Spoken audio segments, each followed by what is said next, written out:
தமிழக சட்டமன்ற தேர்தலின் வாக்குப்பதிவு குறித்து மூத்த பத்திரிகையாளர் என் ராமுடன் நமது செய்தியாளர் சஞ்சீவி நடத்திய கலந்துரையாடலை இப்போது பார்க்கலாம். சட்டமன்ற தேர்தலை வாக்களித்துவிட்டு மூத்த பத்திரிகையாளர் திரு என் ராம் அவர்கள் நம்முடைய இணைந்திருக்கிறார். இந்த தேர்தலை பற்றிய சில கேள்விகளை அவர்களும் கேட்கலாம். Hello sir. சார், இந்த தேர்தலை பொறுக்கும் தேர்தல் ஆணையத்தோட செயல்பாடுகள் எப்படி இருக்கிறது நினைக்கிறீங்க?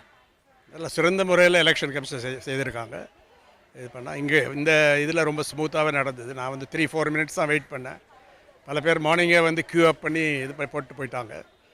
ஆனால் எந்த சதவீதம் ஓட் பண்ணுவாங்கிறத பொறுத்து இருக்குது. எலெக்ஷன் கமிஷன் இது வாக்கு உரிமையை யூ ஹேவ் டு யூஸ்ன்னு சொல்கிறதுக்கு எந்த அளவுக்கு அது ப்ராக்டிஸில் வரோன்னு பார்க்கணும். சென்னையில் usually it's low, turn out is low. ஆனால் சிறந்த இது தேவ் ஷோன் ஒரு இண்டிபெண்ட்டாக நடத்தியிருக்காங்க இந்த எலெக்ஷனை. இந்த பணம் சீஸ் பண்ணது நல்ல முறையில் நடத்திருக்காங்க. It shows their independence. Sir, எப்போதும் இல்லாத அளவுக்கு இந்த முறை அதிகபட்சமான பணம் சிக்கியிருக்கு. மோர் தென் 100 crores வந்திருக்கு. அதே மாதிரி இப்போ இன்னும் தமிழகம் முழுவதும் மணி டிஸ்ட்ரிபியூஷன் அதிகமாக இருக்கிறதா குற்றச்சாட்டுகள் வந்துட்டு இருக்கு. இதனால் 2 கான்ஸ்டியூன்சியில் எப்போதும் இல்லாத மாதிரி 2 கான்ஸ்டியூன்சியில் போஸ்ட்போன் பண்ணியிருக்காங்க எலெக்ஷனை. ஸோ இது எப்படி பார்க்குறீங்க சார்? அது நல்ல சென்ஸ், அ குட் மெசேஜ். ஆனால் 2 இல்லாத ஒரு 15-20 பண்ணியிருந்தாங்கன்னா அதுக்கு பெரிய பிரதிபலிப்பு ஏற்பட்டிருக்கும் எலெக்ஷன் ப்ராசஸில்.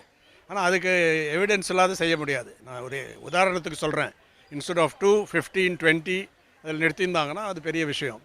ஆனால் இது கரெக்ட். அதாவது அந்த அதிகாரத்தை அவங்க பயன்படுத்தியிருக்காங்க. இந்த எலெக்ஷன் கிளியராக அவங்களுக்கு எவிடன்ஸ் கிடச்சிருக்கு. ஆனால் இந்த 100+ crores சீஸ் பண்ணது what proportion of the total? நம்ம வேர்ல்ட்ஸ் கிரேட்டஸ்ட் ஜனநாயகம்னு சொல்கிறோம். அது அர்த்தமே இல்லை இது நடந்தால். அதுதான் இதனுடைய படிப்பினை. சார், இப்போ பல ஆண்டுகளுக்கு பிறகு தமிழகத்தில் 6 முனை போட்டி, 6 கார்னர் எலெக்ஷன் இருக்குது. ஸோ இதனால் யாருக்கு அட்வான்டேஜ் இருக்குன்னு நினைக்கிறீங்க சார்? யாராலையும் சொல்ல முடியாது. ஆனால் ஒரு விஷயம் சொல்லலாம். அதாவது இண்டெக்ஸ் ஆஃப் ஆப்போசிஷன் யூனிட்டின்னு சொல்லுவாங்க. அதாவது share of the 2 main parties AIADMK and DMK total எவ்வளோ, அவங்க 2 பேர் அப்படி டோட்டல் ஓட்ஸ் பார்த்தீங்கன்னா 80% இருந்ததுன்னா, அது 70% குறைஞ்சதுன்னா இந்த பார்ட்டிஸ் வந்ததுனால, ஒரு 60% குறைஞ்சதுன்னா ஸ்விங் ரிக்வயர்ட். அதாவது ஃப்ரம் ஒரு பார்ட்டியிலேருந்து அந்த ஸ்விங் வில் பி லோவர்.